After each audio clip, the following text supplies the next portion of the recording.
Opinion Tamil பார்வையாளர் அனைவருக்கும் வணக்கம். இன்றைய நேர்காணலில் நம்மோடு இணைந்திருப்பவர் மூத்த பத்திரிகையாளர் திரு கோட்டீஸ்வரன் அவர்கள். சார் வணக்கம். வணக்கம். நேயர்களுக்கு அன்பு வணக்கம். சார், இப்போ விஜய் அவர்கள் சிஎம் ஆன பிறகு தலைமைச் செயலகத்துல மட்டும்தான் இருக்கிறாரு, வேற எங்கேயுமே போக மாட்டுறாரு. திருச்சிக்கு போன போது கூட அந்த மாவட்ட மக்களுக்கு புதிதாக எந்த திட்டங்களையும் அறிவிக்கவில்லை அப்படின்ற குற்றச்சாட்டுகள் அவர் மீது வைக்கப்படுது. அந்த தாவேக கட்சியினர் இதை எப்படி டிஃபெண்ட் பண்றாங்கன்னா, விஜய் மாறு வேடத்தில் செல்கிறார், அவர் போகாத இடமே கிடையாது, அவருக்கு எந்த ரோடு சரியில்லாம இருக்கு, எந்த ஏரியால என்ன பிரச்சனை உள்ளிட்ட அத்தனை விஷயத்தையுமே மாறு வேடத்துல போய் பார்த்துட்டு வந்திருக்கிறார், எல்லாமே ஃபிங்கர் டிப்ஸ்ல இருக்கு அப்படின்னு சொல்லிட்டு அந்த கட்சியுடைய செய்தி தொடர்பாளரே டிஃபெண்ட் பண்ணி பேசுறாங்க. அவங்களுடைய அந்த கருத்தை எப்படி பாக்குறீங்க? இதுக்கு காரணம் கம்யூனிஸ்ட் தலைவர்கள் தான். அதுல ஒருத்தர், ஐயா பேர் எனக்கு சட்ட ஞாபகம் இல்ல, மாரிச மான்வேடம் வேண்டாம் அப்படின்னு சொல்லியிருப்பாரு. பாஜக ஒரு 2500 கட்சிக்கு 2500 இயக்கங்களுக்கு பாஜக பின்னணியில இருக்கு. அப்படி ஒரு இயக்கம் தான் தாவேகா. அதனால இது மாரிச மான்வேடம் வேணான்னு உடனே அங்கிருந்து எடுத்துருவா, நம்ம மாறு வேடத்துல எல்லாம் போவாராம், மானாலாம் மாறுவாரன்னு அதையே அப்படியே ஆக்கப்பூர்வமா சொல்லிடுறது. இல்ல முதல்வன் படத்தை நைட்டு ரிப்பீட்டடா பார்த்தா கூட இந்த பிரச்சனை வரும். முதல்வன் படத்துல விஜய் இப்படிதான் மாறு வேஷத்துல போறதுக்கு முயற்சி பண்ணுவாரு. ஒரு மருவெல்லாம் வச்சுக்கின்னு லுங்கி கட்டிக்கின்னு தன்னுடைய காதலியை பார்க்க போவாரு. அப்புறமா அங்க என்ன ஆயிடும், அவரை போட்டு தள்ளுறதுக்கு முயற்சி பண்ணுவோம்னா காவல்துறையில இருந்து காப்பாத்திடுவாங்க. சார், நாங்கெல்லாம் மெட்ராஸ்ல தான் இருக்கிறோம், நிறைய பேர் நைட் டியூட்டில பத்திரிகையாளர்கள் சுத்துறாங்க. அப்படிலாம் விஜய் சார் வெளியில வந்தா கண்டிப்பா கேமரா எல்லாம் மாட்டுவாங்க, கேமரா எல்லாம் போட்டோ எடுப்பாங்க, தெரிஞ்சிரும். ஒரு முதலமைச்சர்லாம் இன்னொரு உண்மையை சொல்லட்டுங்களா, விஜய் அவர்களுக்கு ஒரு விஷயத்துல பாவங்க, நைட் லைஃபோ இல்ல சீக்ரெட் லைஃப்லாம் இனிமேல் இருக்க முடியாது. நீங்க ஒரு நடிகரா இருக்கும்போது நீங்க உங்க வாழ்க்கைய உங்களுக்கு பிடிச்ச மாதிரி வாழலாங்க. நீங்க பிடிச்ச மாதிரி ஒரு இடத்துக்கு போகலாம், ஒரு டின்னர் சாப்பிடலாம், ஒரு நண்பர்களை பார்க்கலாம், கொஞ்சம் சந்தோஷமா இருக்கலாம், உங்களுக்கு என்ன தோணுதோ செய்யலாங்க. அந்த சுதந்திரத்தை இன்னைக்கு விஜய் அவர்கள் இழந்திருக்காரு. ஏன் இழந்திருக்காருன்னா, யாரு முதலமைச்சர் ஆனாலும் அது போயிடும். சுத்தி சுத்தி யாரு இருக்கிறாங்க, நம்ம பேசும்போது என்ன பேசுறோம், ஏது பேசுறோம், யாரோட சேர்றோம், நம்ம சேர்க்கை என்ன, இதெல்லாம் இது என்ன வெளியில போயிடுச்சுன்னா இதனால நமக்கு பப்ளிக்ல கெட்ட பேர் வந்துருமோன்னு பார்த்து பார்த்து பண்ண வேண்டும். ஒரு அவசரத்துக்கு ஒண்ணும் இல்ல, ஒரு ஒரு எதுவுமே பண்ண முடியாது. நீங்க ஒரு ஒரு ஒரு வெளியில போனோம், இப்ப சுத்தணும், இப்ப பீச்ல போய் ஒரு ஒரு அவசரம், இப்ப கரண்ட்லாம் கட் ஆக போகுது. இப்ப எனக்கு எனக்கு மனசு சரியில்லை, ஒரு அவசரத்துக்கு நான் பீச்ல போய் பீச்சை உட்காந்து பார்க்கணும், தனியா இருக்கணும்னு நினைக்கிறாரு வச்சுக்கலாம். ஒரு முதலமைச்சர் அவர் ஃப்ரெண்டை கூப்பிடுறாரு, அவர் ஃப்ரெண்டு வந்த இடத்துல அவர் என்ன பண்றாரு, எனக்கு மனசு கஷ்டமாகுது, நான் வரும்போது ஒரு சின்ன பாட்டில் எடுத்துன்னு வரேன், நீ வேணா சாப்பிடாதப்பா, நான் சாப்பிட்றேன்ப்பா, பீச்சை பார்த்து பார்க்கணும்ப்பா, நம்ம சின்ன வயசுல இதெல்லாம் பண்ணோம்ப்பா, இப்ப முடியல அப்படின்றாரு வச்சுக்கல. ஒரு எடுத்துக்காட்டு சொல்றேன். முதலமைச்சரா யார் இருக்கிறாங்களோ அவங்களால அதெல்லாம் பண்ண முடியாது. முதலமைச்சருக்கு என்னங்க பீச்ல வேலை அப்படின்னு ஆரம்பிப்பாங்க டிபேட்டு. அதுக்கப்புறம் என்ன என்ன பீச்ல வியாபாரிகள் வந்தாங்களா, பீச்ல எதனா தங்க கட்டிகள் மாசப்பட்டதா, இல்ல பீச்ல போதை ஆசாமிகளோட எதனா ஒப்பந்தம் போடப்பட்டதா, பீச்ல என்னங்க வேலை, ஒரு முதலமைச்சருக்கு பீச்சுக்கு என்னங்க வேலை, இப்படியே பீச்ல என்ன வேலை, பீச்ல என்ன வேலைன்னு சொல்லிட்டு ஒரு 10 பேய் கதையை கட்டி விட்டுருவாங்க பத்திரிகையாளர்கள். அதாவது நல்ல பத்திரிகைகள் கெட்ட பத்திரிகைகள் எல்லாம் சேர்த்து. நல்ல பத்திரிகையாளர் ஆக்கப்பூர்வமா கேட்பாங்க, என்னங்க ஏன்னா ஒரு உடம்பு சரியில்லையா, இல்ல மனசுல எதனா பிரச்சனை, எதனால 1:30 மணிக்கு பீச்ல போய் உட்காந்தாரு அவரு, சொல்ற ஒரு சின்ன எடுத்துக்காட்டு. அப்படி இருக்கும்போது விஜய் அவர்கள் இந்த மாறு வேஷத்துல போறது, இந்த கற்கால நீதி கதைகள்லாம் சொல்லுவாங்க நமக்கு. ராஜாங்க அன்னைக்கு மாறு வேஷத்துல போனாங்க. எனக்கு தெரிஞ்சு விஜய் அவர்கள் முதலமைச்சர் போனாரா இல்லையான்னு தெரியல. தம்பி ரமேஷ் ஒண்டி மாறு வேடத்துல கோயில் கோயிலா போயினுக்கிறாப்புல, மாஸ்க் போட்டுன்னு எங்கெல்லாம் காசு வாங்குறாங்கன்னு.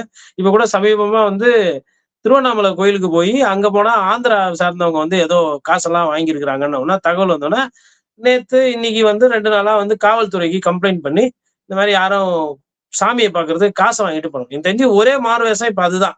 மிச்சம்லாம் எங்க மாறு வேஷத்துல எங்க போறாங்க, எல்லாம் கொடி, அந்த இது டவலு, டி-ஷர்ட் போட்டு நாங்க யாரு தெரியுமா, யார் ஆட்சி நடக்குது தெரியுமா, அப்படித்தானே போறாங்க. மாறு வேஷத்துல எல்லாம் போய் யாருமே மக்கள் கிட்ட பேசுறது இல்ல தெரிஞ்சுக்கிறதுன்ற மாதிரி இல்ல. ரமேஷ் போண்டி தான் போறாப்புல. மற்றபடி மேபி ஒருவேளை அவர் ஆசையா இருக்கலாம், செய்தி தொடர்பாளரோட ஆசை, நம்ம அண்ணன் இதெல்லாம் போய் பண்ணா நல்லா இருக்கும், அதனால அவரு ஒரு 2 பிட்டை போட்டு வைக்கிறாரான்னு தெரியல. அப்படி உண்மையில அவர் அப்படி போனா நல்ல சந்தோஷம் தான், யாரும் அதெல்லாம் வரவேற்காமலாம் இல்ல. சொல்லிட்டு போலாம், சொல்லாம போலாம், முதலமைச்சர் என்ன வேணா செய்யலாம்.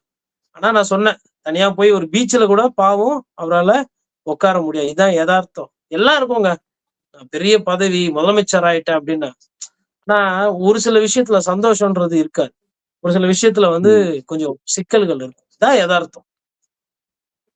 சார், இப்போ பெரம்பூர் தொகுதிக்கு நன்றி தெரிவிக்க கூட விஜய் அவர்கள் போகவே இல்ல அப்படின்ற ஒரு குற்றச்சாட்டு வைக்கப்பட்டுட்டு இருக்கிற சூழல்ல, அவருடைய தொகுதியிலேயே சட்டம் ஒழுங்கு சீர்கேடுல இருந்து மக்கள் பிரச்சனை பாதிக்கப்படுவதிலிருந்து பல்வேறு சம்பவங்கள் நடக்குது.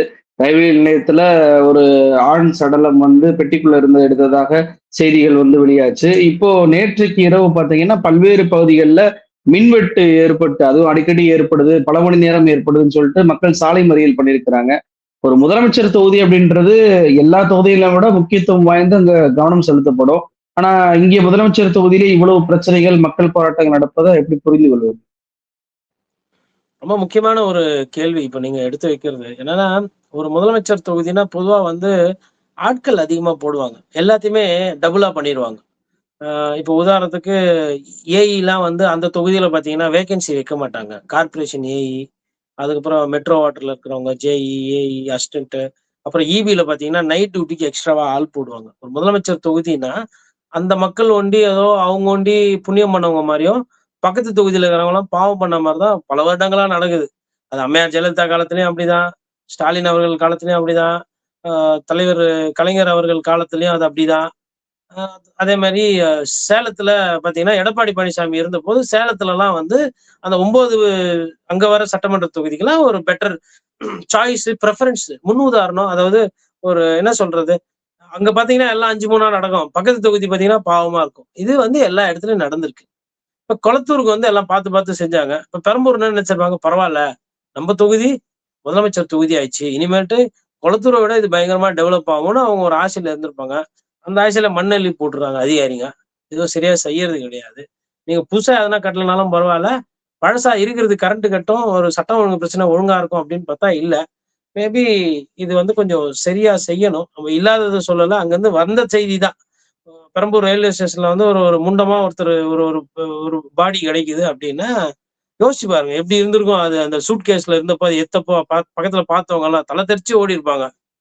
தலை இல்லாம யாருன்னா ஒருத்தர பார்த்தா, இவங்க தலை இருக்கிறவங்க தல தெறிச்சு ஓடுவாங்க. இது இந்த அளவுல இருக்கு. அப்புறம் ஒருத்தர் வந்து வீட்ல போய் காவல்துறை போய் சோதனை பண்றாங்க. கஞ்சா "ஐய்யயோ! எனக்கு இந்த பழக்கமே இல்ல" அப்படின்ற மாரி அவரு பாவம் கத்தின்னு ஓடுறாரு. என்ன ஏதுன்னா அவங்க அம்மா வந்து, "நான் இதோ இப்ப ஃபோன் பண்றேன். அமைச்சருக்கு ஃபோன் பண்றேன். சிஎம்க்கு ஃபோன் பண்றேன்றான்." அவங்க பேசுறாங்க.